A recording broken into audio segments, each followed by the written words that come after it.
নমস্কার বন্ধুরা, কেমন আছেন সবাই? আশা করি সবাই খুব ভালো আছেন, সুস্থ আছেন, আনন্দে আছেন। আপনাদের সবাইকে আমার চ্যানেলে স্বাগত জানাই।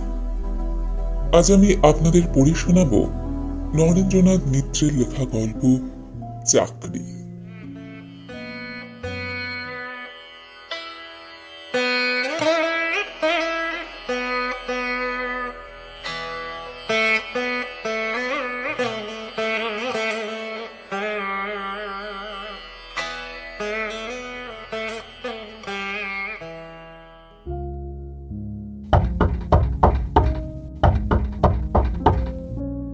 সদর দরজায় কড়া নড়ে উঠতে একটু বিরক্তির স্বরেই সাড়া দিল নীলাম্বর। যাই। তারপর করিডোর পেরিয়ে এসে দৌড় খুলে দিয়ে বলল, ও তুমি? মাধবী লক্ষ্য করল নীলাম্বরের আহ্বানের মধ্যে তেমন আগ্রহ নেই। অন্যান্য দিনের মতো তাকে দেখে নীলাম্বরের চোখ তেমন উজ্জ্বল হয়ে উঠল না। এসো কথাটুকু পর্যন্ত ফুটে বেরোল না মুখে। আজ যেন নীলাম্বর প্রত্যাশা করেনি ওকে। আজ যেন ও না আসাই ভালো ছিল। নীলাম্বরের হয়তো মন ভালো নেই, কিন্তু মাধবী কি শুধু ও সুদিনের সহচরী? ওর মন ভালো থাকা না থাকার দিনের কেউ নয়। একটু চুপ করে থেকে মাধবী বলল, দুদিনের মধ্যে তুমি আর গেলে না, তাই এলাম। নীলাম্বর বলল, যাওয়ার মতো মনের অবস্থাও ছিল না, সময়ও ছিল না। মাধবী একটু হাসল। আমার কিন্তু আসবার মতো মনের অবস্থাও আছে, সময়ও আছে।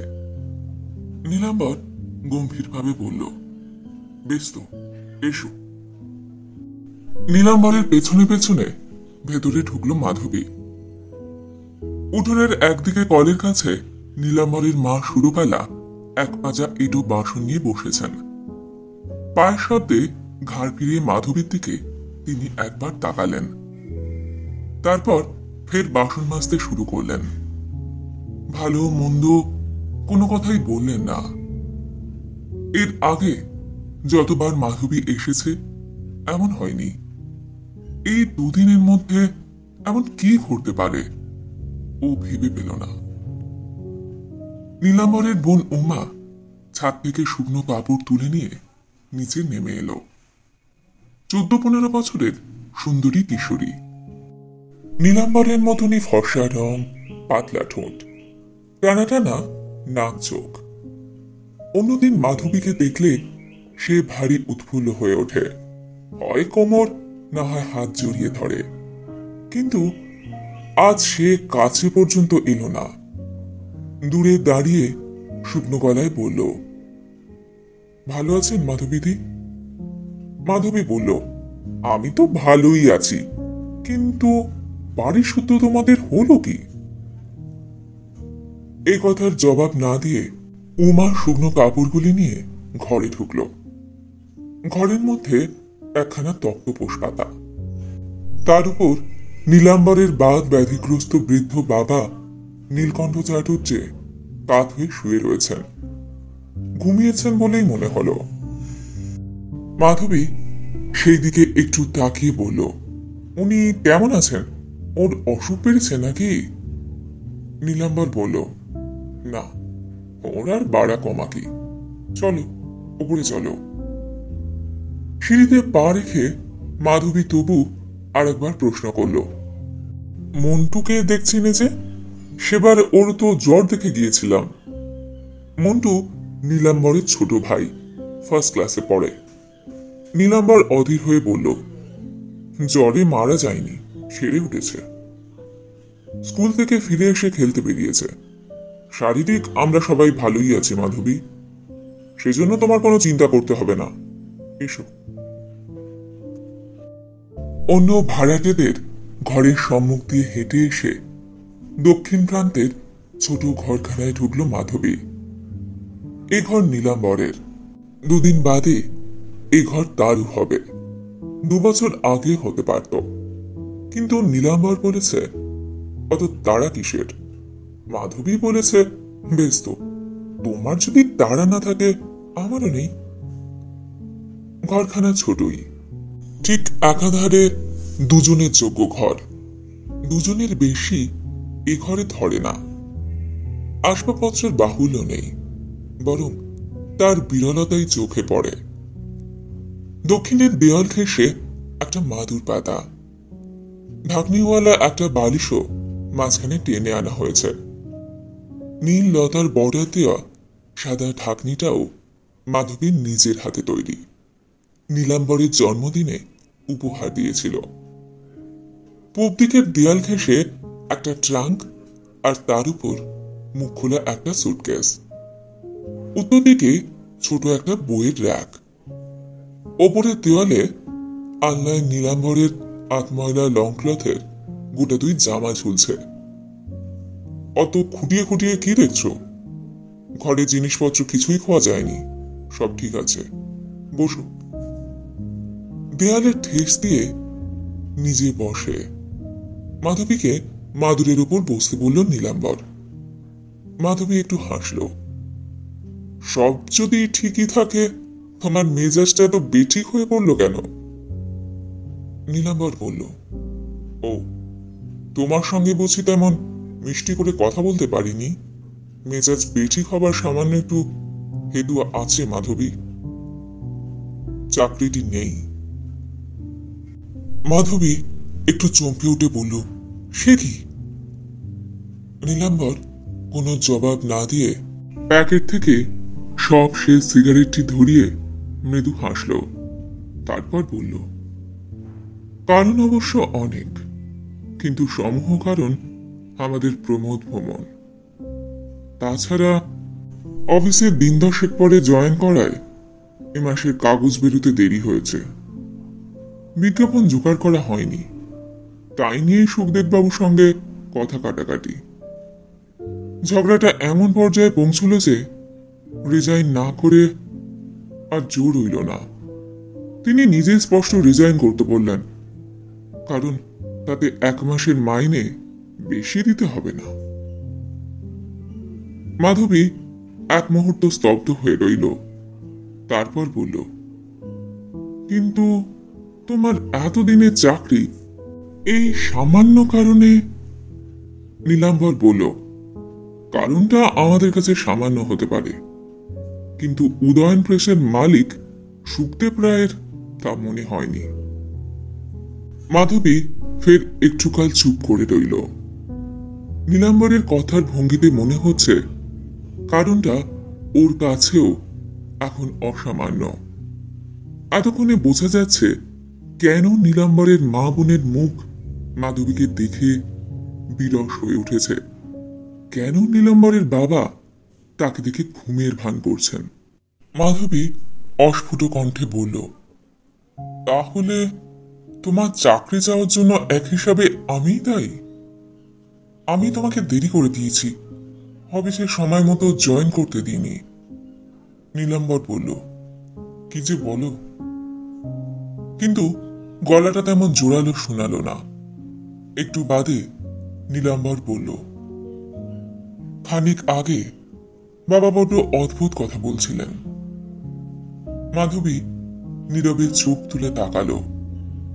নীলাম্বর বলল, তিনি বলছিলেন গরিবের সংসারে বিয়ে করাটাই ভালো, তাতে ঘর গৃহস্থলীও থাকে, চাকরি বাকরিও থাকে, কিন্তু প্রেমটা বড় সাংঘাতিক, তাতে হিতাহিত বিবেচনা থাকে না, সব নষ্ট হয়। মাধবীর মনে হলো কথাটা শুধু যেন এখন নীলাম্বরের বাবার না, নীলাম্বরেরও। মাধবী বলল, কিন্তু এইসব সাংঘাতিক জিনিসের মধ্যে তোমাকেই বা কে যেতে বলেছিল? অনেকদিন আগেই তো তুমি শান্তশিষ্ট গৃহস্থ হতে পারতে। নীলাম্বর বলল, তা ঠিক, তোমার দোষ নেই। তুমি অনেকদিন আগে থেকেই বিয়ের কথা বলেছ, অবস্থায় কুলোইনি বলে আমি রাজি হতে পারিনি। আজ আবার তোমার দাদা এসেছিলেন, বললেন ওরা নাকি তারিখ সব ঠিক করে ফেলেছেন। এখন আমার মত হলেই। মাধবী বলল, তুমি কি বললে? নীলাম্বর অদ্ভুত একটু হাসল। আমার তো মত দেওয়াই উচিত। দিন তারিখ যখন ঠিক হয়ে।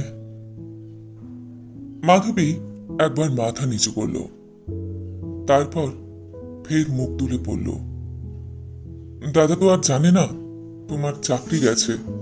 কিন্তু গেলেই বাকি, চাকরি গেছে আবার হবে। ওরা যখন দিন দিন সব ঠিক করে ফেলেছেন, আমি বলি কি ওদের মতেই মত দেওয়া ভালো। এদিকে মানুষের সম্বন্ধ ঠিক হয়ে আছে, বাবার ইচ্ছা আমাদের দু বোনের। নীলাম্বর ফের একটু হাসল। হ্যাঁ, দুই বোনের বিয়ে একসঙ্গেই হয়ে যাক, তারপর আমি গিয়ে তোমাদের বাড়িতে ঘর জামাই হয়ে থাকি। তা না হয় থাকতাম মাধবী, কিন্তু আমার যে আরো কয়েকজন কুপোষ্য রয়েছে, বুড়ো বাবা মা ভাই বোন। মাধবী ফের মাথা তুলল, তাদের খরচ আমি চালাবো। নীলাম্বর বলল, তুমি? মাধবী বলল, হ্যাঁ, মাস্টারি করে যদিও আমি বেশি পাইনে, কিন্তু দুবেলা টিউশনি করব।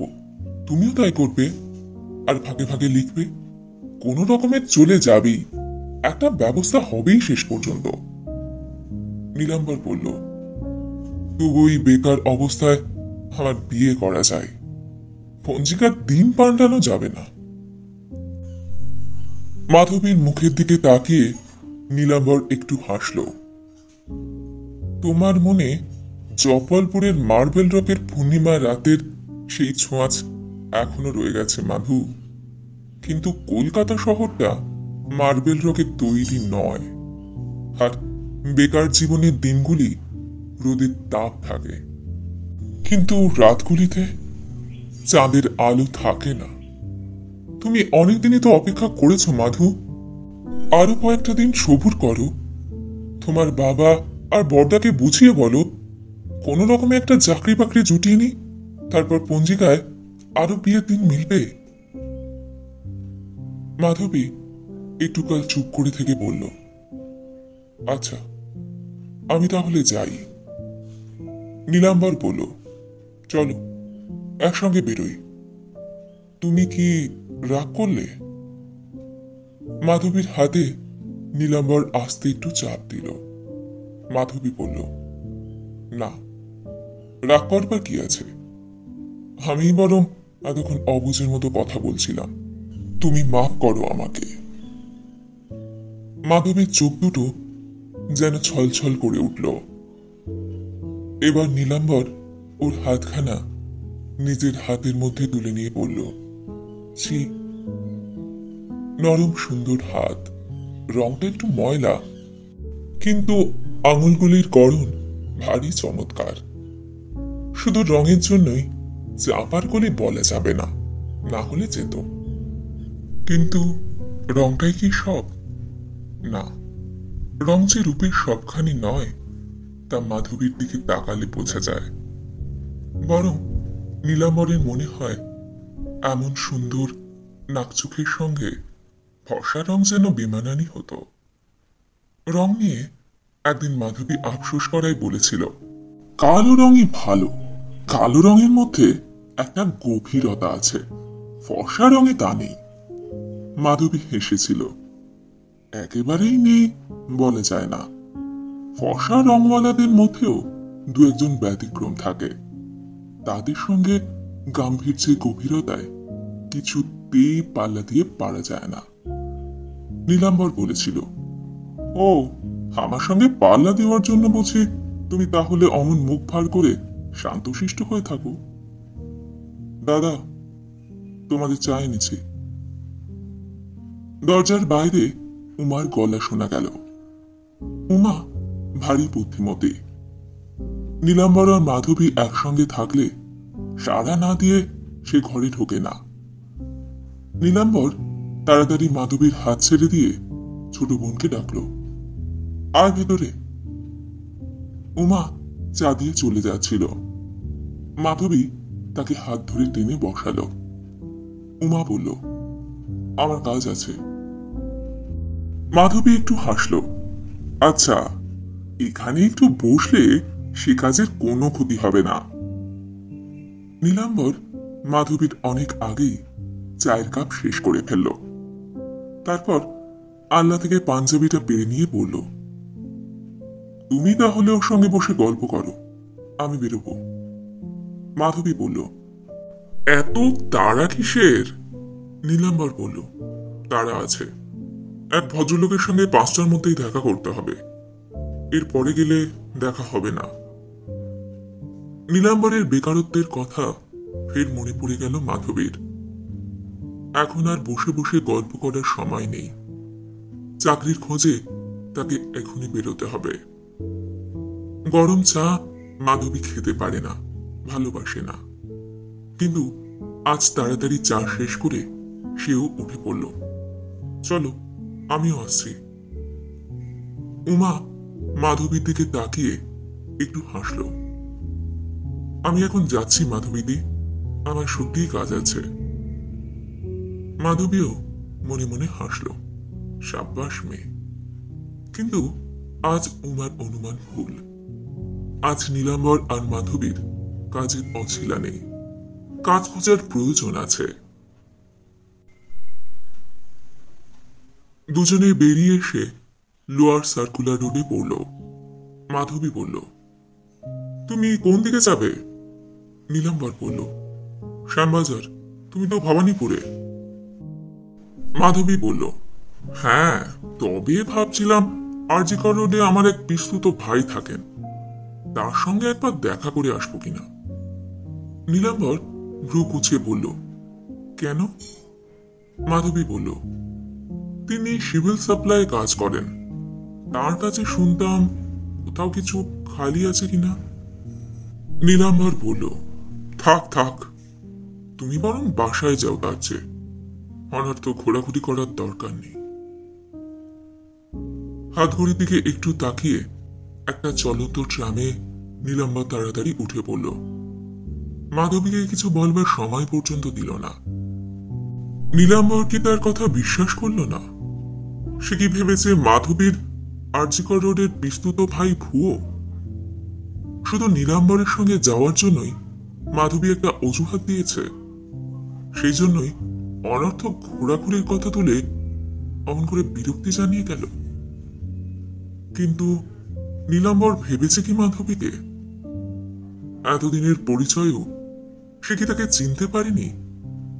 নাকি নিজের মুখে বিয়ের আগ্রহ প্রকাশ করেছে বলেই নীলাম্বর তাকে এমন মনে করল? কিন্তু দুজনের পরিচয় তো 2-1 বছরের নয়, পুরো 6 বছর ধরে পরস্পরকে তারা জানে। যখন বয়স অল্প ছিল তখনই কোনো অশোভন অধীরতা প্রকাশ করেনি মাধবী, আর এখন করবে?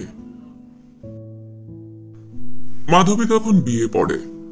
দাদার সঙ্গে ইউনিভার্সিটিতে এক সাহিত্য সভায় যোগ দিতে গিয়েছিল। সভা ভাঙলে গৌরবর্ণ ছিপছিপে লম্বা 23-24 বছরের সুদর্শন এক যুবকের সঙ্গে সুপ্রকাশ তার পরিচয় করে দিয়ে বলল, আমার বন্ধু নীলাম্বর চাটুর্যে, ঢাকা ইউনিভার্সিটি থেকে বাংলায় 2nd ক্লাস ফার্স্ট হয়েছে। কিন্তু 2nd ক্লাস ফার্স্ট আর ফার্স্ট ক্লাস সেকেন্ডও তো বছর বছরই বেরোয়। তাদের ভেতর থেকে কবি আর প্রাবন্ধিক বেরোয় কজন? নীলাম্বর সব্যসাচী, ও ডান হাতে পদ্ম লেখে, মা হাতে গদ্য। নাকি উল্টো বললাম নীলাম্বর? আর ইনি আমার সহোদরা শ্রীমতী মাধবী সেন, স্পেশাল বেঙ্গলি নিয়ে পড়ছেন, এরও সাহিত্যবাতিক পুরো মাত্রায়। নীলাম্বর একটু হেসেছিল, বাতিক। মাধবী প্রতি নমস্কার করে জবাব দিয়েছিল, আপনি কিছু মনে করবেন না, দাদা নিজে লিখতে পারে না বলে সব লেখককেই ঠাট্টা করে। নীলাম্বর বলেছিল, তা করুক, অলেখকদের ঠাট্টায় আমাদের কিছু এসে যায় না। সুপ্রকাশ জবাব দিয়েছিল, দুনিয়ার দলে কিন্তু আমরা অলেখকরাই ভারী, সে কথা মনে রেখো। তারপর আছো কোথায় আজকাল? নাকি কেবল কবিতা লিখেই দিন কাটাচ্ছ? নীলাম্বর বলেছিল, তাতে কি আর দিন কাটে? একটা মাসিক কাগজের অফিসে চাকরি নিয়েছি, তাদের প্রেস পাবলিকেশনও আছে। তা তো আছে বুঝলুম, কিন্তু প্রসপেক্ট আছে তো। নীলাম্বর একটু মুচকি হেসেছিল। দেখা যাক, মনের মতো কাজ আর মনের মতো মাইনে দুই কি একসঙ্গে মেলে ভাই? একদিকে ছাড়তে হয়। এই স্থূল প্রসঙ্গটি এড়িয়ে গিয়ে মাধবী বলেছিল, আপনার কবিতা আমি অনেক পড়েছি, খুব ভালো লাগে। নীলাম্বর একটু হেসে বলেছিল, তাই নাকি? কিন্তু আপনি কি লেখেন তা তো বললেন না। মাধবী লজ্জিত হয়ে বলেছিল, আমার কথা ছেড়ে দিন, আমি লিখি, কে বললো আপনাকে? তারপর মাধবী নিজেই একদিন বলল, সুপ্রকাশের আমন্ত্রণে নীলাম্বর তখন ওর শিক্ষকতার ভার নিয়েছে, কিন্তু পাঠ্যপুস্তকের চেয়ে পাঠ্যের বহির্ভূত কাব্য সাহিত্যের আলোচনাই চলেছে বেশি। তারও পরে আলাপটা শুধু সাহিত্যের মধ্যে সীমাবদ্ধ রইল না, ঘনিষ্ঠ সান্নিধ্যে গিয়ে পৌঁছল। এমএ পাশ করে হাই স্কুলে মাস্টারি নিল মাধবী। বাবা বললেন, মাস্টারি করে কি করবি? মাধবী একটু হাসল, করে দেখি দিন কয়েক। সুরেনবাবু বললেন, তার চেয়ে নীলাম্বরকে একবার বলি। মাধবী মুখ নিচু করে বলল, না না, তোমায় কিছু বলতে হবে না বাবা। সুরেনবাবু বললেন, বেশ, তাহলে তোরাই বলিস। কিন্তু অসবর্ণ বিয়েতে নীলাম্বরের বাবা মা রাজি হবেন তো? ওদের কোনো অমত নেই তো? মাধবী ঘাড় নাড়ল, না, তুমি যা ভাবছ তা নয়, তেমন গোড়ামি নেই ওদের।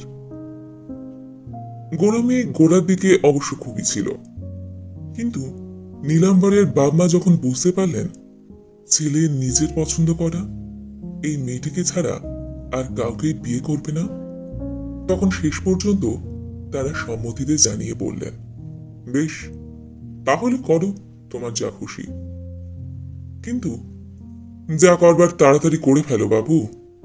যাকে বউ করে আনতেই হবে সে যত শিগগিরই অন্তঃপুরে ঢোকে ততই ভালো।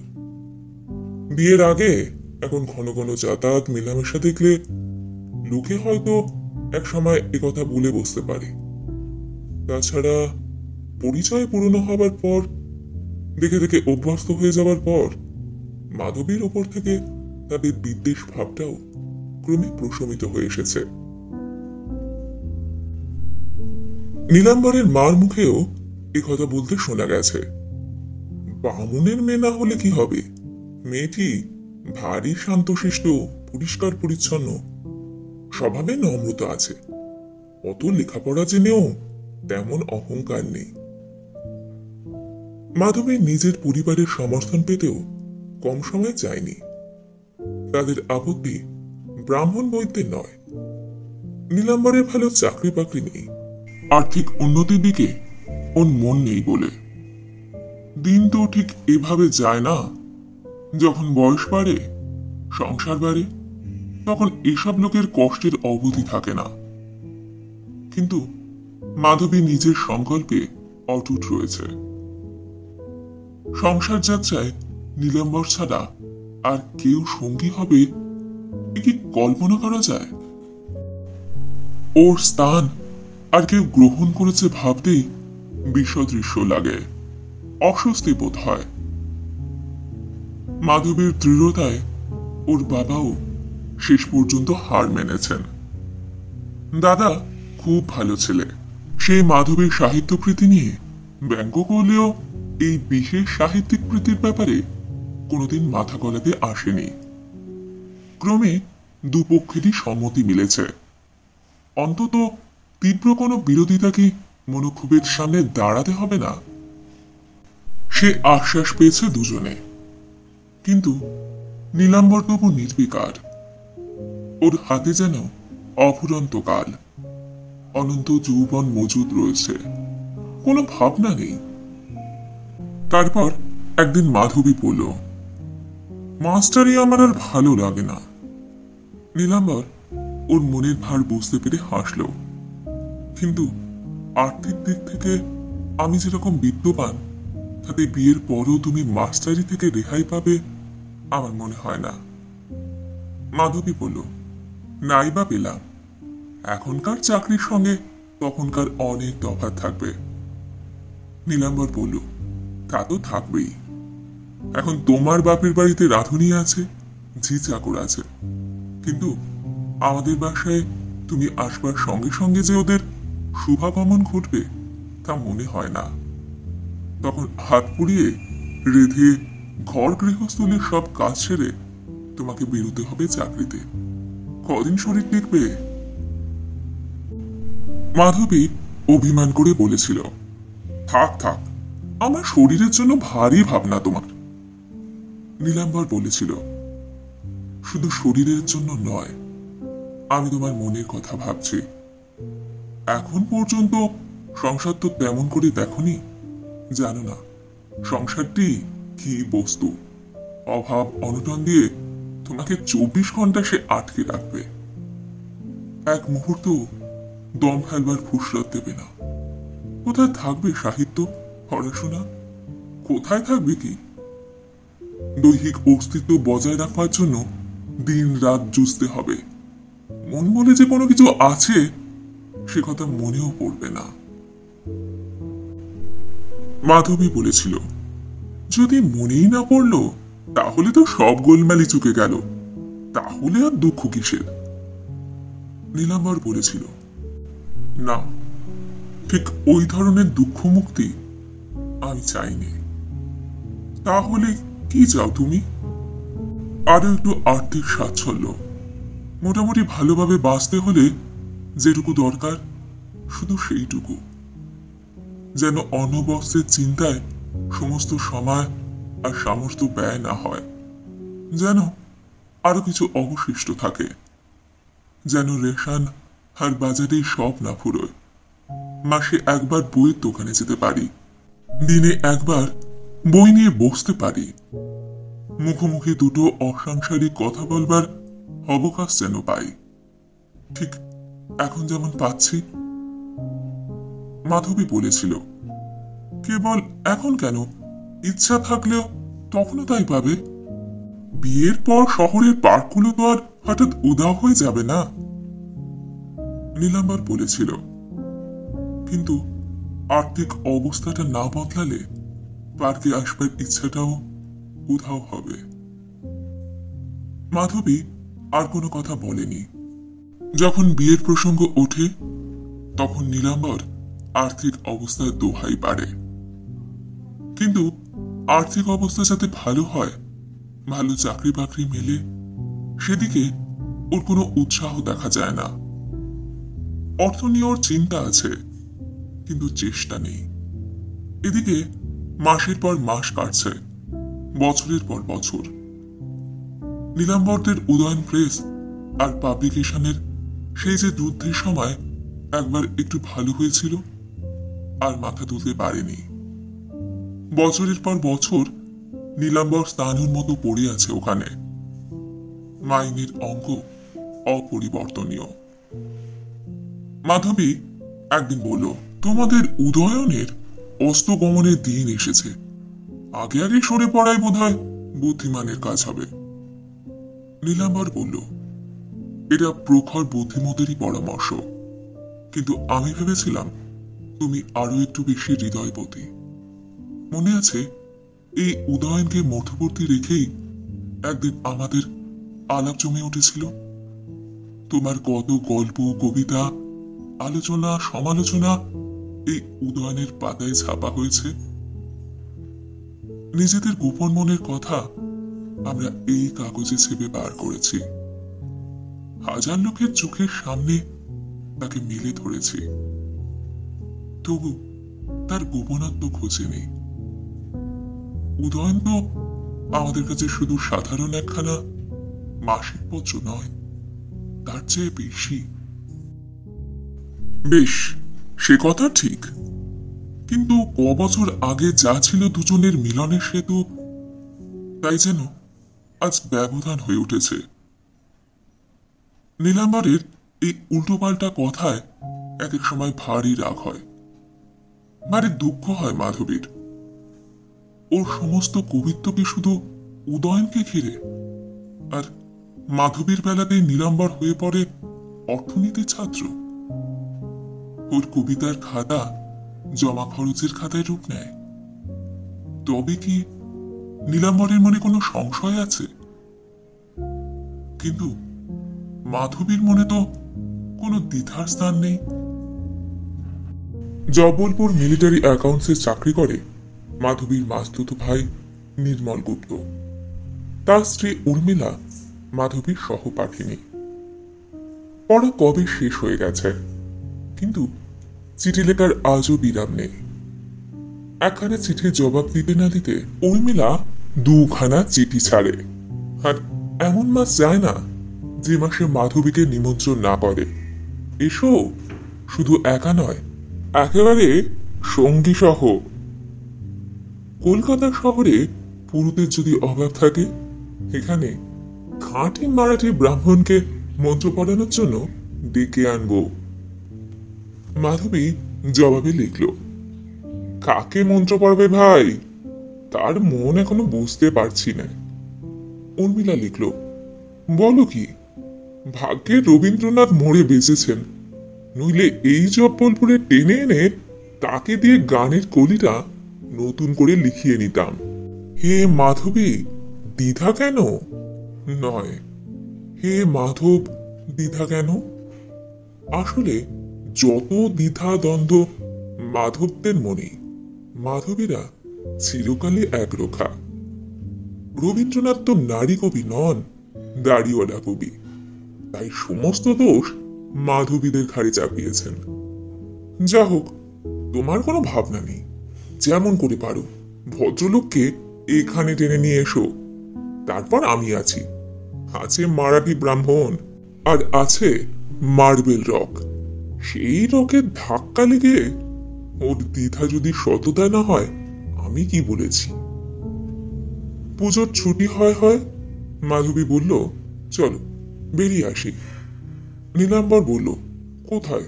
ভবানীপুরে? না, জব্বলপুরে। নীলাম্বর বলল, ওরে বাপরে, অত টাকা কোথায় পাবো? বাবার অসুখে অনেক খরচ হয়ে গেছে। মাধবী বলল, সেজন্য ভেবো না, স্কুলের মাইনে থেকে আমি সামান্য কিছু জমিয়েছি, তা অসুখে খরচ হয়নি। নীলাম্বর তবু 2-3 দিন ইতস্তত করল, সময় নিল, তারপর বলল, আচ্ছা চলো। দেখা গেল উর্মিলার কথাই সত্য। কলকাতা চৌহদ্দি পার হবার সঙ্গে সঙ্গে অম্বরে মেঘের ছিটেফোঁটাও রইল না। আকাশ হলো স্বচ্ছ নীল, ফেনীল হলো হৃদয় সমুদ্র। দুজনে পাহাড়ে পাহাড়ে ঘুরল, কখনো বা শ্রান্ত হয়ে শুধু পাহাড়ের দিকে তাকিয়ে বসে রইল। বাণী দুর্গাবতী দুর্গের ওপর দাঁড়িয়ে সমস্ত দেখতে দেখতে নতুন করে হৃদয় দুর্গের দ্বার উদ্ঘাটন হলো দুজনের। তারপর দল বেঁধে একদিন গেল মার্বেল রক দেখতে। নির্মল আর উর্মিলার সুযোগ দিতে কোনো কার্পণ্য করল না। মাধবীরা দুজনে মিলে ধাবা স্নান করল, কবিতা আবৃত্তি করল, কিন্তু নর্মদা প্রপাতের গর্জনে কোনো কথা শোনা যায় না। ওর জলধারার তোলপাড়ে সব ঢেকে যায়, নাকি এই তোলপাড় শুধু প্রপাতের নয়? এদিকে ছুটি ফুরিয়ে গেছে, কলকাতা থেকে কাজের তাগিদ নিয়ে চিঠি যাচ্ছে। সব চিঠি খোলবার সময় হয়নি, তবু নীলাম্বর একদিন বলল, এবার যেতে হয়। উর্মিলা বলল, সে কি, এখানে এসে পূর্ণিমা রাত্রে মার্বেল রক যদি না দেখলেন, দেখলেন কি? মাধবীও জোর দিয়ে বলল, পূর্ণিমার আগে যাব না। নীলাম্বর বলল, কিন্তু পূর্ণিমার তো এখনো বেশ দেরি আছে। মাধবী বলল, কি আর এমন দেরি, কটা দিন দেখতে দেখতে কেটে যাবে, তারপর এলো সেই প্রার্থিত পূর্ণিমা। এক এক যুগলের জন্য এক একখানা ডিঙি। রাত 2টো পর্যন্ত চলল জলবিহার। দুধারে জ্যোৎস্না ধোয়া মর্মর প্রস্তর নীলাম্বরের উজ্জ্বল চাপল্যের নীরব সাক্ষী হয়ে রইল। পরদিন ভোরে উর্মিলা বলল, কবি মানুষ, ভালো করে একখানা বর্ণনা করুন তো দেখি, কেমন দেখলেন? নীলাম্বর বলল, তবেই হয়েছে, আমাকে কিছু দেখতে দিলে তো দেখব। উর্মিলা মুখ টিপে হাসল। কেন, দেখায় বাধা হলো কিসের? নীলাম্বর বলল, সেই যে চক্রান্ত করে একখানা কালো পাথরের মূর্তি নৌকায় তুলে দিলেন, সেই হলো কাল। আকাশ নদী পর্বত সব আড়াল করে রইল। উর্মিলা বলল, কি সর্বনাশ! তাহলে এক কাজ করুন, মূর্তিটিকে অমন সঙ্গে না ঘুরে বেরিয়ে একেবারে গৃহ মন্দিরে প্রতিষ্ঠা করে রাখুন। 4 দেওয়ালের আড়ালে ফুল বেলপাতা দিয়ে ওকে যদি একেবারে ঢেকে রাখতে পারেন, বাইরের পৃথিবীটা তাহলে আর আড়াল পড়বে না। এবার মূর্তি প্রতিষ্ঠার দিনক্ষণ দেখা যাক, কি বলুন? আমি মামাকে আজই চিঠি লিখে দিচ্ছি। কিন্তু বিয়ের তারিখের আগেই যে নীলাম্বরের চাকরি যাবার তারিখ এসে পড়বে, তা কে ভেবেছিল? কিন্তু তার চেয়েও অভাবিত নীলাম্বরের এই অসহায়তা, বিমূঢ়তা। চাকরি তো অনেকেরই চায়, কিন্তু ওর যেন সব গেছে। সপ্তাহখানেক বাদে ওয়েলিংটন স্কোয়ারের এক পরিচিত রেস্টুরেন্টে নীল পর্দা ঢাকা ছোট্ট কেবিনে ফের এসে বসল দুজনে। চায়ে চুমুক দিয়ে মাধবী বলল, কি কোনো কিছুর খোঁজ খবর পেলে? নীলাম্বর মাথা নাড়ল। অত সহজে কি পাওয়া যায়? মাধবী বলল, না হয় একটু কঠিনই হবে, অত ভাববার কি আছে? নীলাম্বর মৃদু হাসল। তা তো ঠিকই, মানে ভরসা দেওয়াটা যত সহজ, ভরসা পাওয়াটা তত সহজ নয়। মাধবী আরো একটু বাস্তববাদিনী হল। আমি বাবা, দাদা, অন্য আত্মীয় স্বজনকে বলে রেখেছি। নীলাম্বর মাধবীর দিকে তাকালো। কি বলেছ? বলেছি আমার একটা চাকরির অত্যন্ত দরকার। নীলাম্বর বলল, ও দেখো, কথাটা কিন্তু এই কদিনে বন্ধু বান্ধবদের মধ্যে বেশ ছড়িয়ে পড়েছে। শৈলেন, সোমনাথ ওরা সব ঠাট্টা করছিল। মাধবী বলল, কিসের ঠাট্টা? ওরা বলছিল আজকাল তো প্রেমের জন্য ত্যাগ স্বীকারের কোনো সুযোগই নেই। নীলাম্বরের ভাগ্য ভালো, সেই সুযোগ পেয়েছে। প্রিয়ার পায়ে চাকরিটিকে উৎসর্গ করেছে। মাধবীর মুখ গম্ভীর হল। কথাটা তোমার মুখে কিন্তু তেমন ঠাট্টার মতো শোনাচ্ছে না। নীলাম্বর স্থির দৃষ্টিতে মাধবীর দিকে তাকালো। ঘরে যদি রুগ্ন বাপ মা ভাই বোন তোমার সেই চাকরির উপর নির্ভর করে থাকতো, তাহলে ঠাট্টাটাকে তুমিও কতখানি হজম করতে পারতে আমার সন্দেহ আছে। তাছাড়া এখানে চাকরিটা তুচ্ছ। নিজের কর্তব্যে যে খানিকটা ত্রুটি হয়েছে, এ কথা তো মিথ্যে নয়। সুখদেব বাবু যে আমার বিরুদ্ধে এমন একটা অজুহাত খুঁজে পেলেন, সেখানেই আমার লেগেছে। নীলাম্বর একটু থেমে ফের বলতে লাগলো, দেখো মাধবী, আমাদের মতো সাধারণ মানুষের কাজের ক্ষেত্র সংকীর্ণ। একটা পরিবার, একটা অফিস নিয়েই হয়তো গোটা দুনিয়া, কিন্তু এর মধ্যেও ন্যায় অন্যায়, মহত্ব ক্ষুদ্রত্ব, পৌরুষ অপৌরুষ সব আছে। সেগুলো পরিমাপে ছোট, আকারে ছোট, কিন্তু প্রকারে এক। এখানে দোষটা দোষী, তাকে কিছুতেই গুণ বলতে পারি না, এমনকি নিজের দোষ হওয়া সত্ত্বেও না। মাধবী একটু হাসল। আত্মপীড়নে তোমার অদ্ভুত ক্ষমতা আছে। দোষটা কি কেবল তোমার? সুখদেব বাবুর কোনো ত্রুটি হয়নি? নীলাম্বর বলল, কে বলল হয়নি? তাকেও এবার ভালো করে চিনলুম, তোমাকে এতদিন বলিনি। কিন্তু মাধবীকে আজ সবই খুলে বলল নীলাম্বর। ওই কাগজ আর পাবলিকেশনের জন্য এই 6 বছর সে কি না করেছে। অন্য জায়গায় ভালো সুযোগ সুবিধা পেয়েও যায়নি, দিন নেই রাত নেই সমানে খেটেছে। যা তার করার কথাও ছিল না তাও স্বেচ্ছায় করেছে। ও ডবল মাইনে দিয়েও কেউ তাকে অমন করে খাটাতে পারত না। কাজ করত, কারণ কাজ করে আনন্দ পেত নীলাম্বর। সে জানত খুব বড় লেখক হওয়ার হয়তো সাধ্য তার নেই, তেমন আশাও সে করে না। কিন্তু ওই ছোট পত্রিকার মাধ্যমে অনেক বড় বড় লেখকের সঙ্গে তার আলাপ পরিচয় হবে, অনেক নতুন লেখককে আত্মপ্রকাশের সুযোগ দেবে। তৈরি লেখকের চেয়ে লেখক তৈরির দিকেই বেশি ঝোঁক ছিল নীলাম্বরের। এই উপলক্ষে কত তরুণ সাহিত্য যশপ্রাপ্তির সঙ্গে তার পরিচয় ঘটেছে। যাদের লেখা নিতে পারেনি তাদেরও সস্নেহে আশ্বাস দিয়েছে, তাদের উপরও যাতে অভিযান না হয়। মাধবী একটু হাসল। বরং যাদের লেখা নিয়েছ তাদের উপরই অবিচার বেশি করেছ তুমি। নীলাম্বর হাসল। ও, সে কথা বুঝি তোমার এখনো মনে আছে?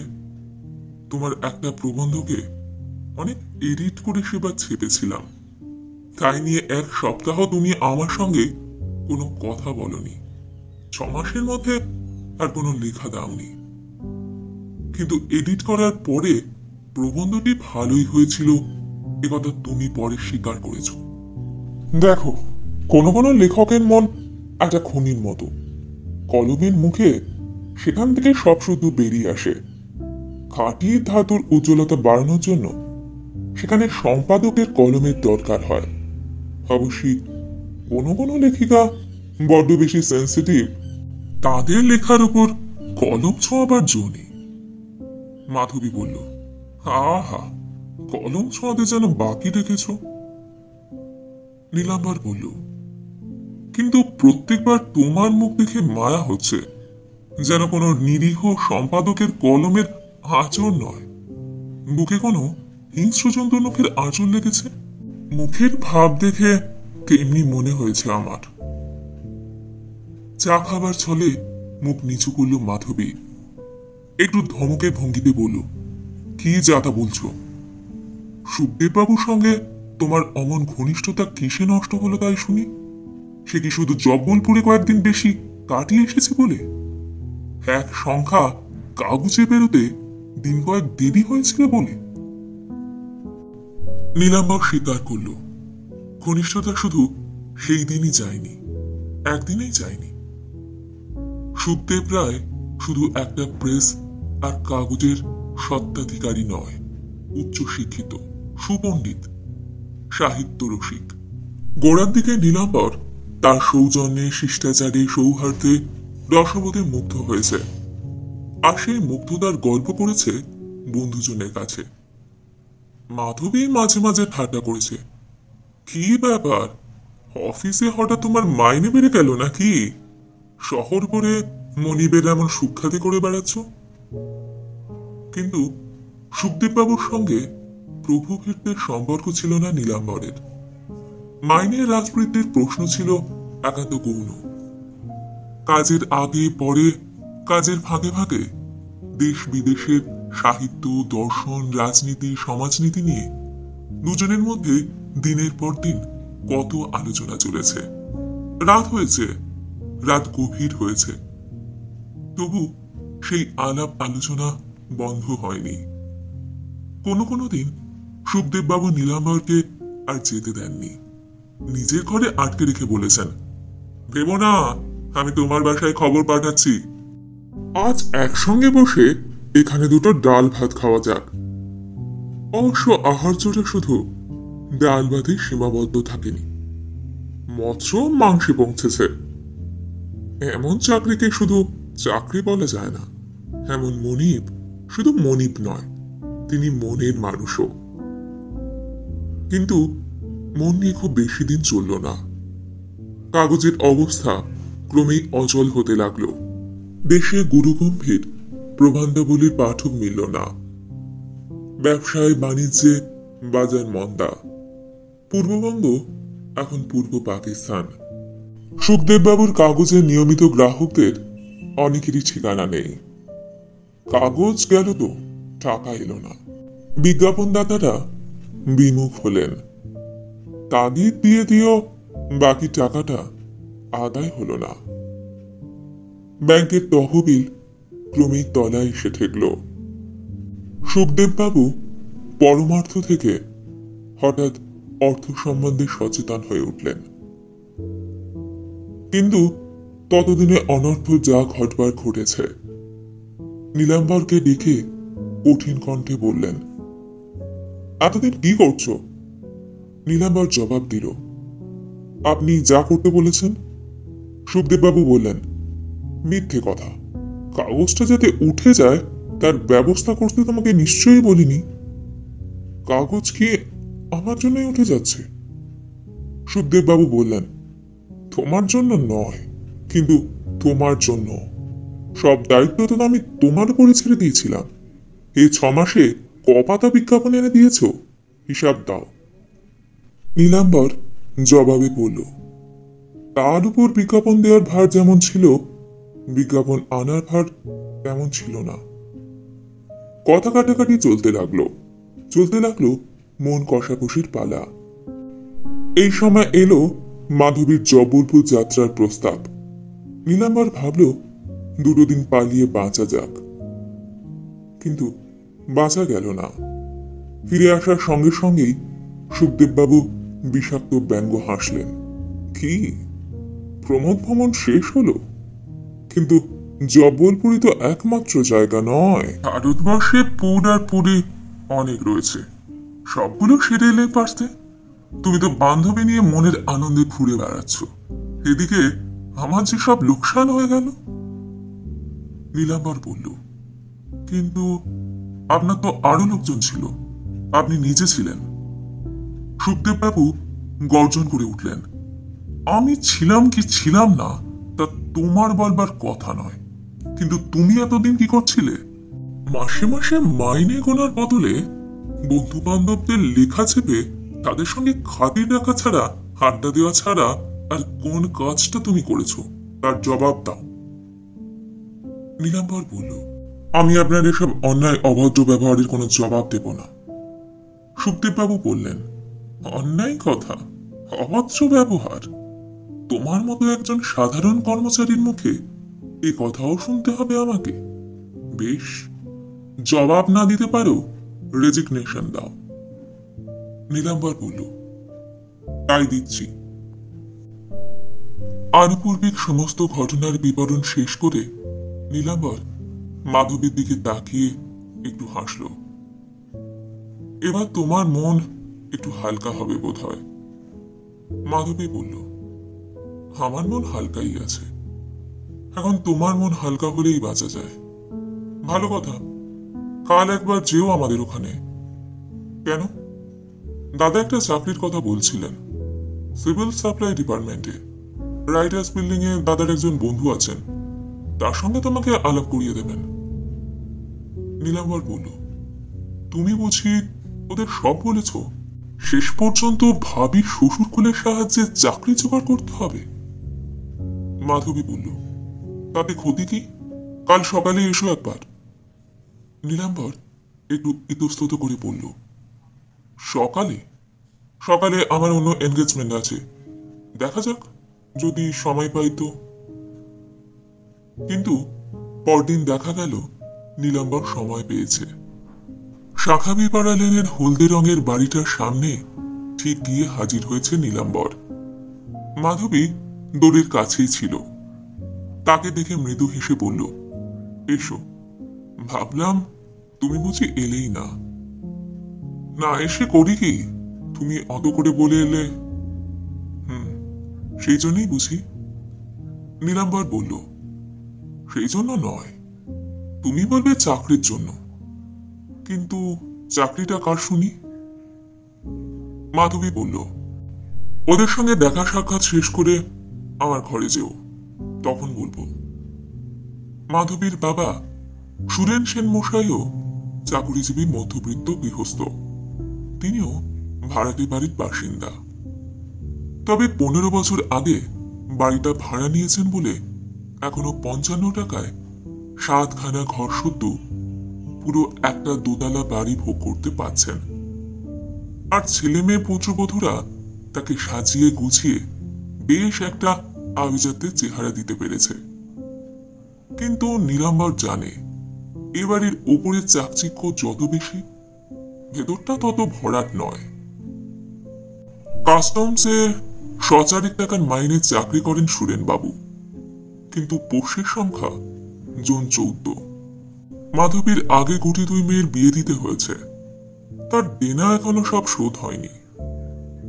নিরীহ শান্ত টাক মাথা বেঁটে খাটো অমায়িক ভদ্রলোক, কারোর অনিষ্ট করেন না, কিন্তু কারোর ইষ্ট সাধনের সাধ্যও তেমন নেই। বাজার সেরে এসে ঘরে বসে কাগজ পড়ছিলেন সুরেন বাবু। নীলাম্বরকে দেখে বললেন, এসো। পাশের চেয়ারটা দেখিয়ে বসতে বললেন তাকে। দু একটা কুশল প্রশ্নের পরে বললেন, আমি মাধুর কাছে সব শুনেছি। ওসব প্রেস্টেজে এতদিন পড়ে থাকা উচিতই হয়নি, কিন্তু অন্য কোনো চাকরি না পেয়ে হাতের চাকরি ছেড়ে দেওয়াটাও আজকালকার দিনে ঠিক বলা যায় না। কারণ চাকরিটা তো নিজের হাতে নয়, সম্পূর্ণ অন্যের হাতে। অন্যে দেবে তবে হবে। অবশ্য ভাবনার কিছু নেই, লেখাপড়া শিখেছ, কিছু না কিছু একটা জুটে যাবেই। বন্ধু বান্ধব সবাইকে বলেও রেখেছি। সুরেনবাবু আবার কাগজে চোখ রাখলেন।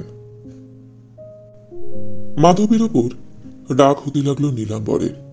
হোক না বাবা, তবু এই নির্বোধ পৌর ভদ্রলোকের কাছে কেন সব বলতে গেছে মাধবী? ওকে বলে কি কোনো কিছু লাভ আছে? হিতোপদেশ ছাড়া আর তাকে তিনি কি দিতে পারেন?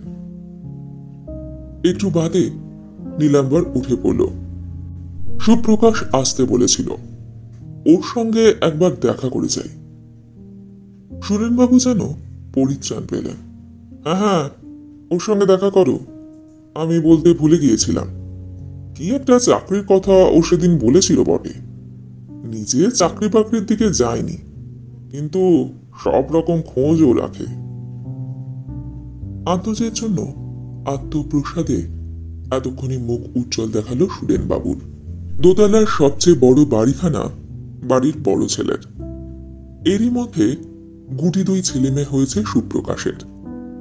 তারা মেঝে বসে খেলা করছে।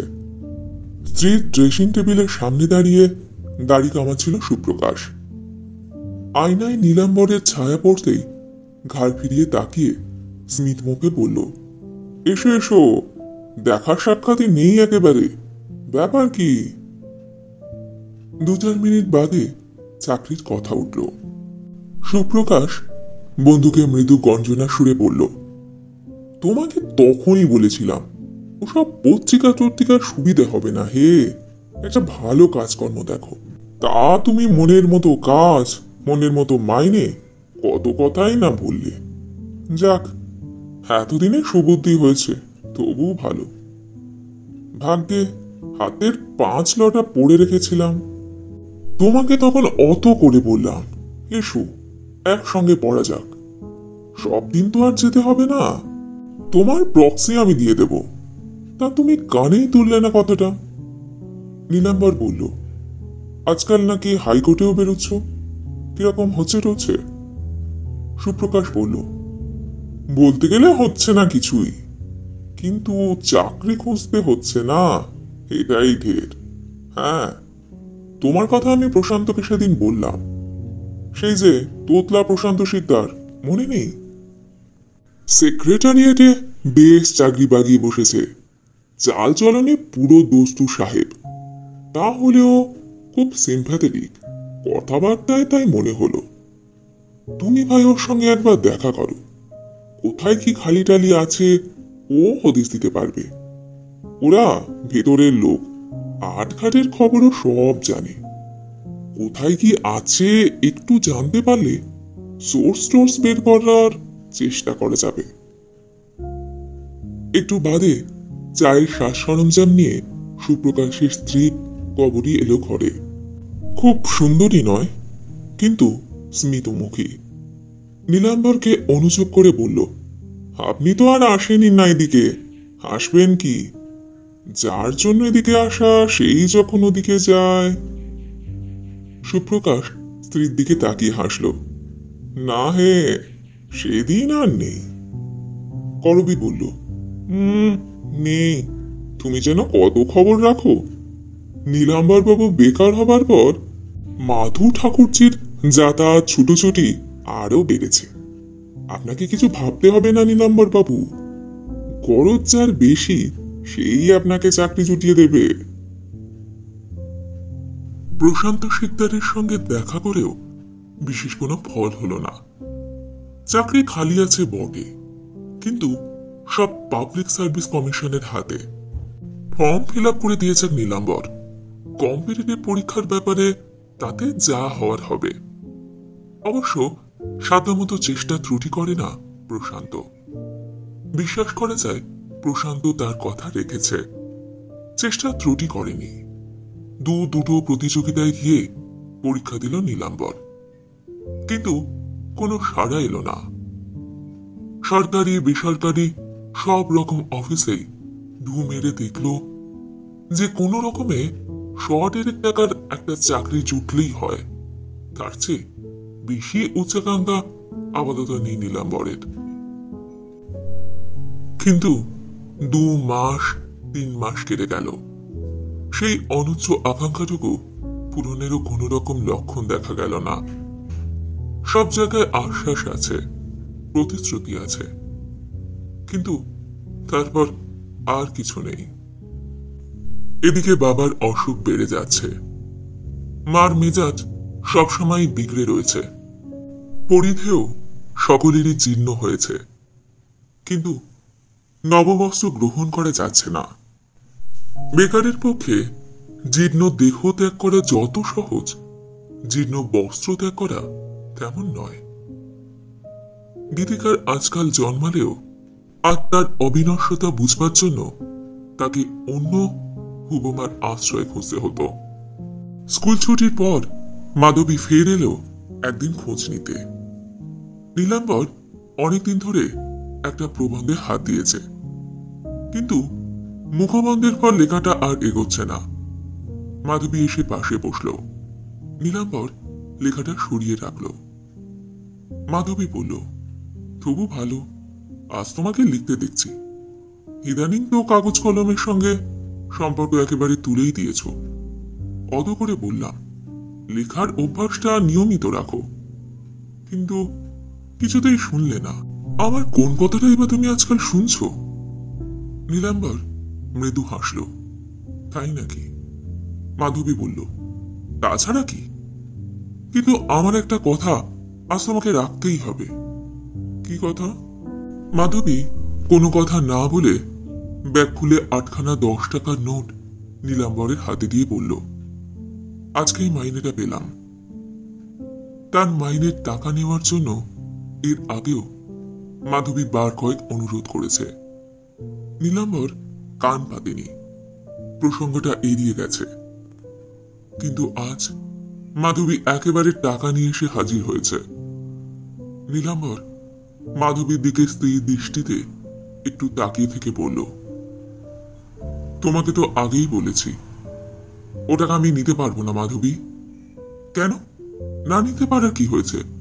আমার টাকা কি তোমার টাকা নয়? যার কাছ থেকে সব নেওয়া যায় তার কাছ থেকে শুধু গোটাকায় টাকা নিতেই দোষ? বেশ, তুমি না নাও, আমি মাসিমার হাতে দিয়ে যাচ্ছি। নীলাম্বর বলল, তুমি দিতে পারবে? মাধবী বলল, নিশ্চয়ই পারবো। তিনি নিতেও পারবেন। তিনি তোমার মতো নয়, শুধু অনুষ্ঠানটুকু বাকি আছে বলে তিনি নিশ্চয়ই আমাকে পর বলে মনে করবেন না। নীলাম্বর একটু কাল চুপ করে থেকে বলল, আচ্ছা দাও। সুরবালা আড়ালে দাঁড়িয়ে দাঁড়িয়ে সব দেখছিলেন। এবার ঘরে এসে ঢুকলেন। তার মুখে প্রসন্নতা ফুটে উঠেছে, কণ্ঠে মমতা। মাধবীকে সস্নেহে জিজ্ঞাসা করলেন, বাড়ির সব ভালো আছে তো মাধবী? তোমার বাবা, দাদা, বৌদি? মাধবী ঘাড় কাত করে বলল, হ্যাঁ। নোটগুলি মেঝের উপর পড়েছিল, হাওয়ায় একটু এলোমেলো হয়ে ছড়িয়ে পড়ল।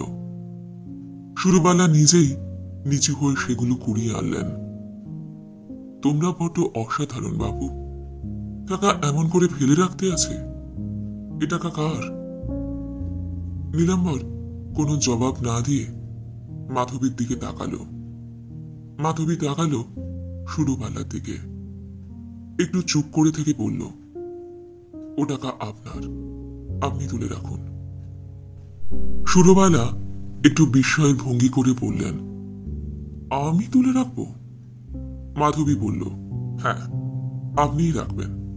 আমার মাইনের টাকা আপনার ছেলে না নিতে পারে, কিন্তু আপনার নেওয়া তো কোনো বাধা নেই বলে মাধবী মুখ নিচু করল। আবেগাচ্ছ শোনালো ওর গলা। সুরবালা একটুকাল চুপ করে থেকে সস্নেহে বললেন, তা তো নেই মা, কোনো বাধা নেই। বাইরে যেটুকু আচার অনুষ্ঠান আছে সেটুকু সেরে ঘরের লক্ষ্যে তুমি এবার ঘরে চলে এলেই হয়, তাহলে কারোর আর কোনো সংকোচ থাকে না। হ্যাঁ রে নীলু, এসব বিয়েতে পুরুর টাকার আগে কোটে টোটে নাকি যেতে হয় শুনেছি। একদিন গিয়ে সব ঝামেলা মিটিয়ে আয়। নীলাম্বর হাসল। তুমি ওই ৮০ টাকা পেয়ে একেবারে জল হয়ে গেলে মা? কিন্তু ওই টাকাতেই কি সংসার চলবে? একটা চাকরি বাকরি জোটাবো আগে, ওসব ঝামেলা মেটাতে গেলে সে ঝামেলা মিটবে না, বরং বাড়বে। সুরবালা বললেন, কেবল চাকরি আর চাকরি, সংসারের চাকরি ছাড়া কি রোজগারের আর কোনো পথ নেই? মাধবীর দিকে তাকিয়ে একটু মৃদু হাসলেন। দাও তো বাবু ওকে একটা চাকরি জুটিয়ে। দিন রাত এত হাউতাস আমার আর সহ্য হয় না। সুরবালা চলে গেলে নীলাম্বর বলল, নাও, এবার আমার আর ভাবনা রইল না। চাকরির জন্য নিজের আর কোনো চেষ্টা চরিত্র আমার না করলেও চলবে। চাকরি জোটাবার ভার তো তুমিই নিলে। মাধবী বলল, হ্যাঁ, আমিই নিলাম। তোমার আর কিছু করতে হবে না। তুমি এই ভাগে সাহিত্য আর সমাজ সম্বন্ধে যে বইখানা লিখবে বলেছিলে সেখানে লিখে ফেলো দেখি। ছুটকো কাজে অনেক সময় গেছে, এবার বেশ একটা বড় জিনিসে হাত দাও। নীলাম্বর একটু হেসে বলল, তাই দেব। হাসির মানেটা মাধবী বুঝতে পেরে চুপ করে রইল। গোটা পরিবার যখন প্রায় অনাহারের মুখে নিশ্চিন্তে বসে বসে বই লিখবার মতো মনের অবস্থাই তখন বটে। মাধবী মনে মনে স্থির করল, যেমন করেই হোক নীলাম্বরের চাকরি সে জোগাড় করে দেবেই। একটা চাকরির আশ্রয় না পেলে নীলাম্বর স্বস্তি পাবে না, কোনো কিছু লেখানোও যাবে না ওকে দিয়ে। নীলাম্বর এতদিন তেমন করে চেষ্টা করতে পারেনি বলেই কিছু জুটেনি, নইলে এত লোকের কাজ জুটছে, নীলাম্বরের জুটল না। তারপর থেকে শুধু নিজের স্কুলের সময়টুকু ছাড়া বাকি সমস্ত সময় নীলাম্বরের চাকরির চেষ্টায় মাধবী আত্মনিয়োগ করল। আপাতত দ্বিতীয় কোনো উদ্দেশ্য নেই তার, দ্বিতীয় কোনো আকাঙ্ক্ষা নেই। নিজের পড়াশোনা, সাহিত্য চর্চা সব বন্ধ রইল। ছুটির দিনগুলি খোঁজ খবর নিতে কাটে। কোথায় কোথায় কোন আত্মীয় কুটুম বড় চাকুরে আছে, কোন বন্ধুর বন্ধু কোন অফিসের হর্তাকর্তা, কোন বান্ধবীর স্বামী কোন সরকারি বিভাগের ঘাঁটি আগলে রয়েছেন। ভেতরে ভেতরে তার খোঁজ খবর নিতে রাখল মাধবী। তাদের সঙ্গে যোগাযোগ শুরু করল। দিল্লির সেক্রেটারিয়েটে যে দু একজন অর্ধপরিচিত রয়েছেন, পূর্ণ পরিচিত পুরানো পরিচিত বন্ধু বান্ধবের মাধ্যমে তাদের সঙ্গে পত্রালাপের সুযোগ খুঁজল। প্রথম আলাপেই তো আর চাকরি পাওয়া যায় না, স্থূল কাজের কথাকে নানা আলাপ আলোচনায় ঢেকে রাখতে হয়। তারপর একটু ইঙ্গিত, একটু ইশারা।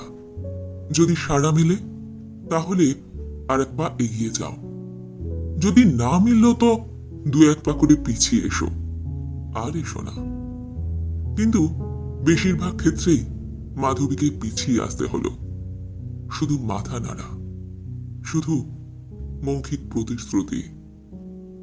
দেখলেই চেনা যায়, যখন চিনতে দেরি লাগে তখন অন্তরে ঘা লাগে আরো বেশি। নীলাম্বর একদিন বলল, তোমার কি মাথা খারাপ হলো? এ কি শুরু করেছ? মাধবী মুখ তুলে তাকালো, কোনো কথা বলল না। কিন্তু ওর চোখের বেদনার আভাস গোপন রইল না। এই তিরস্কার ওর প্রাপ্য নয়। নীলাম্বর একটু অপ্রতিভ হয়ে বলল, মানে আমার জন্য কেন এত কষ্ট করছো, এত ছোটাছুটি করছো? মাধবী বলল, কেবল কি তোমার জন্যই করছি? নীলাম্বর মনে মনে হাসল। তা ঠিক, ঘর বাঁধবার গরজেই মাধবী আজ ঘরে থাকতে পারছে না, বারবার বিরুদ্ধে হচ্ছে। ওর জন্য বাড়ির সহানুভূতি বোধ করল নীলাম্বর। এবার আর দেরি করবে না। যত কম মাইনেরই হোক, একটা মাস্টারিকে কেরানি কিছু একটা জুটলেই বিয়েটা এবার করে ফেলবে নীলাম্বর। যেমন করেই হোক চলে যাবেই। মাধবীকে আর অপেক্ষায় রাখা চলে না। কিন্তু আশ্চর্য, তাও জুটল না।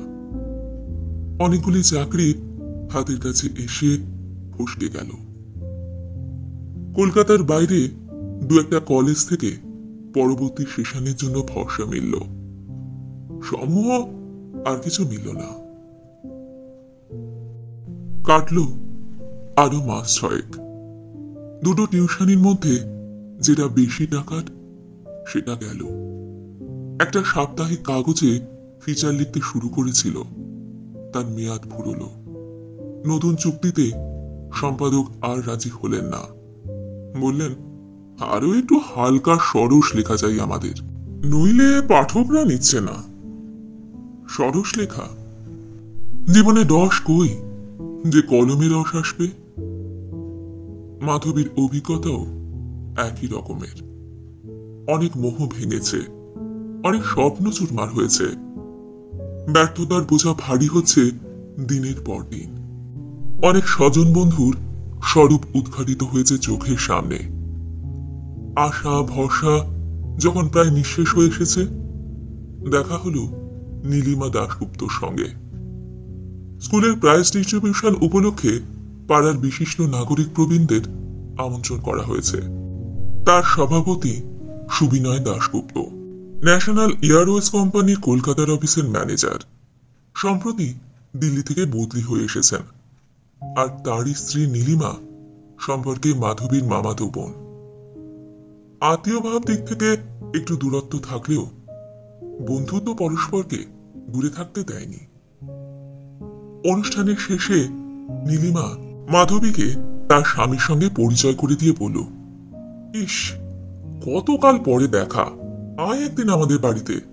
তারপর বিয়ে থা করিসনি যে, বাচ্চা কাচ্চা নিয়ে আমরা বুড়ো হয়ে গেলাম, আর তুই এখনো আই বুড়ো, ব্যাপারটা কি?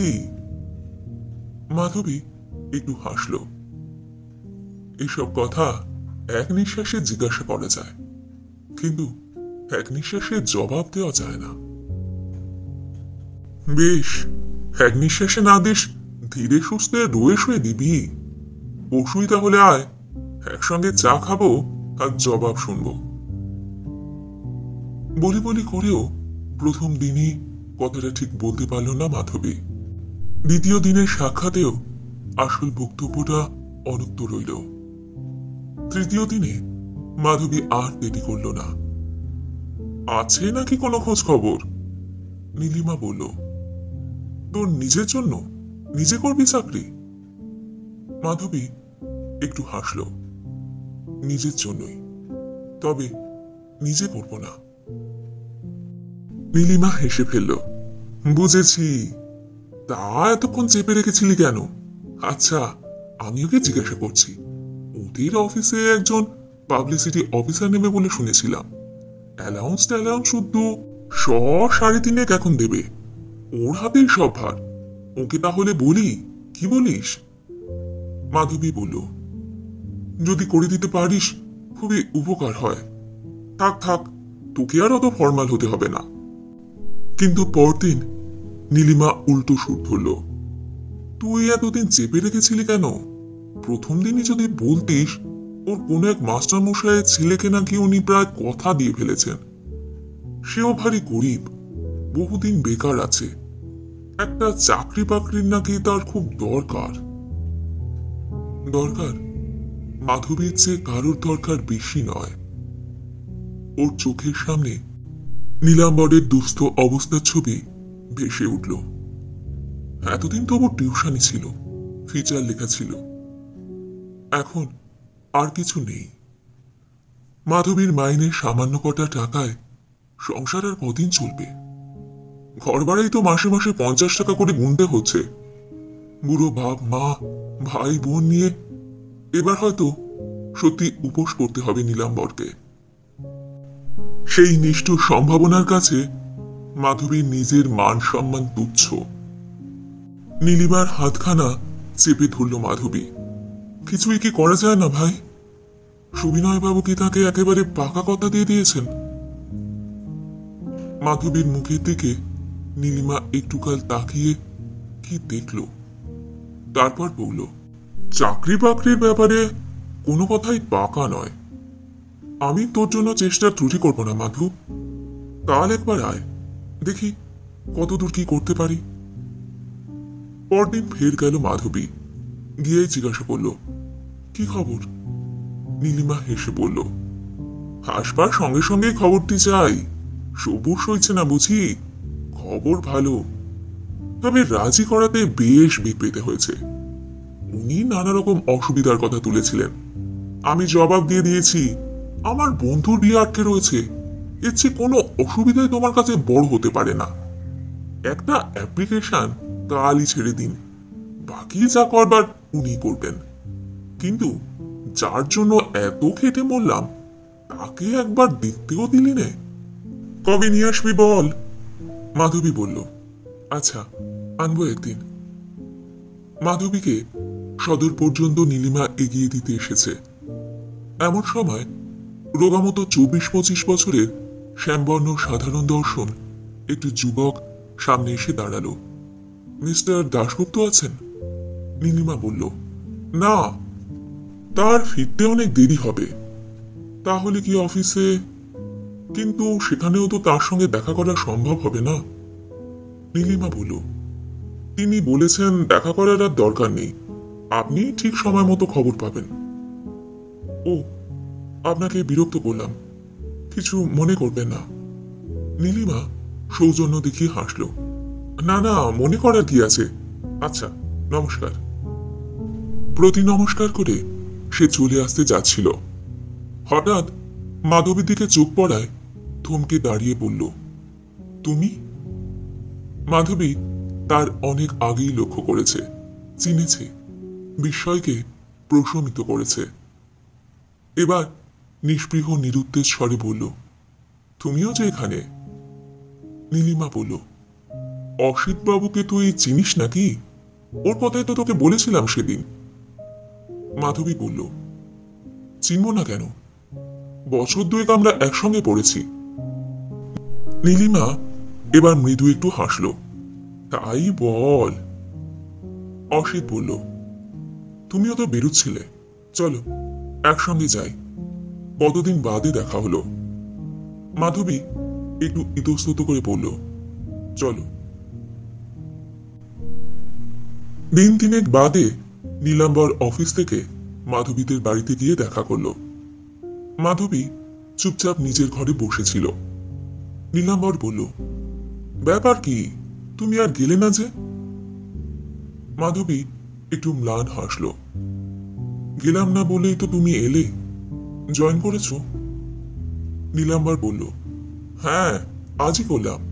মিস্টার দাশগুপ্তর সঙ্গে আজ আরো আলাপ হলো, চমৎকার অমায়িক ভদ্রলোক। তোমার পছন্দ করা মনিব কি আর খারাপ হতে পারে? তা তো হলো, কিন্তু এদিকে মার জন্য যে বাড়িতে টিকবার জো নেই। মাধবী বলল, কিরকম? তিনি বলেছেন শুভ কাজটি এ মাসেই সেরে ফেলতে। এরপর ভাদ্র মাস আমার জন্ম মাস, আর আশ্বিন কার্তিক 2 মাস পুরুতরা বিয়ের মন্ত্র পড়ে না।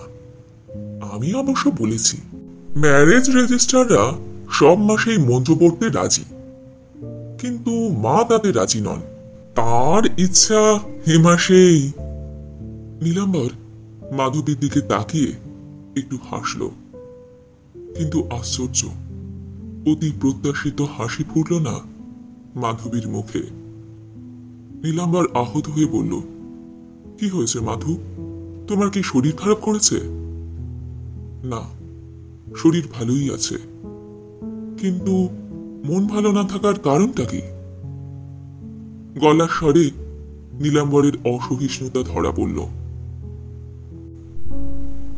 মাধবী নীলাম্বরের দিকে তাকিয়ে একটু চুপ করে থেকে বলল, এই খানিক্ষণ আগে অসিত এসেছিল। অসিত কে? অসিত দত্ত, আমাদের সঙ্গে পড়তো। নীলাম্বর বলল, তাই নাকি? তা হঠাৎ পুরনো সহপাঠিনীকে তার মনে পড়ে গেল যে? মাধবী বলল, সহজে মনে পড়েনি, প্রাণের দায়ে মনে পড়েছে। নীলাম্বর চেয়ারটি মাধবীর আরো একটু কাছে টেনে নিয়ে এসে বলল, প্রাণ মন খুব সাংঘাতিক সাংঘাতিক কথা বলছো যে। এতদিন তোমার মুখে ওসব কথা ছিল না। ব্যাপারটা দয়া করে খুলে বলো তো, বড্ড ভালো হয়। খুলেই বলল মাধবী, পোস্ট গ্রাজুয়েটে অনেক সহপাঠীর মধ্যে অসিত দত্ত একজন ছিল। তার উচ্চাকাঙ্ক্ষা ছিল বিশেষ একজন হবে। সেই আশা নিয়েই সে মাধবীর সঙ্গে মিশত। কিন্তু মাধবী তাকে কোনোদিন আমল দেয়নি, চিরদিন ঠাট্টা তামাশাই করেছে। সেই অসিতের সঙ্গে বহুকাল বাদে দেখা হলো মিস্টার দাশগুপ্তের বাড়িতে। অসিতও চাকুরি প্রার্থী, সেও তদবিরের জন্য এসেছে। দু একটা কথায় মাধবী তা বুঝতে পারল, কিন্তু নিজের উদ্দেশ্যটা সে অসিতকে ধরতে দিল না। বলল, নীলিমা তার ছেলেবেলার বন্ধু, তার সঙ্গে এমনি দেখা সাক্ষাৎ করতে এসেছে। অসিত উল্লাসিত হয়ে বলল, ভালোই তো, তাহলে আমি সবচেয়ে ভালো সোর্স পেলাম। মিসেস দাশগুপ্ত নিশ্চয় তোমার কথা ফেলতে পারবেন না, আর মিস্টার দাশগুপ্ত নিশ্চয় স্ত্রীর অনুরোধ রাখবেন। এর চেয়ে ভালো সোর্স আর হয় না। তুমি আমার এই উপকারটুকু করো মাধবী। একটা চাকরির বড়ই দরকার। দাদা টিবি হাসপাতালে, একপাল ছেলে মেয়ে নিয়ে বৌদি আমার ঘাড়ে পড়েছেন। কিছুতেই আর কুলিয়ে উঠতে পারছি না। মাস 6 ধরে ঠাই বেকার। তুমি যদি একটু ভালো করে চেষ্টা করো। মাধবী না বলে পারল না, চেষ্টা করব। অসিত বলে চলল, আগে তো বেশ খানিকটা ভরসা পেয়েছিলাম, কিন্তু এখন যেন আবার কেমন কেমন মনে হচ্ছে। তুমি যদি একটু ভেতর থেকে। মাধবী ঘাড় নাড়ল। খুবই আশা ভরসা নিয়ে বাড়ি ফিরল অসিত। মনের ভাবটা, এই মাধবী হৃদয় দিতে না পেরেছে না পারুক, কিন্তু একজন দুস্থ প্রাক্তন সহপাঠীকে একটা চাকরি জুটিয়ে দিতে নিশ্চয়ই পারবে। কিন্তু তাও কি পারলাম? মাধবী চুপ করে রইল।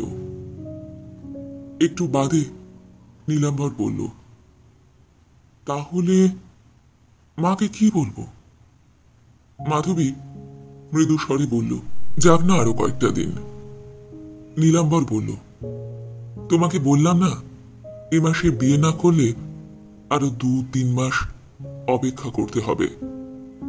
মাধবী বলল, ততদিনে অসিতের একটা চাকরি বাকরি ঠিক হয়ে যাবে, কি বলো? তা হয়তো হবে, কিন্তু নীলাম্বরের এই প্রথম মনে হলো চাকরিটা তার না হওয়াই ভালো ছিল।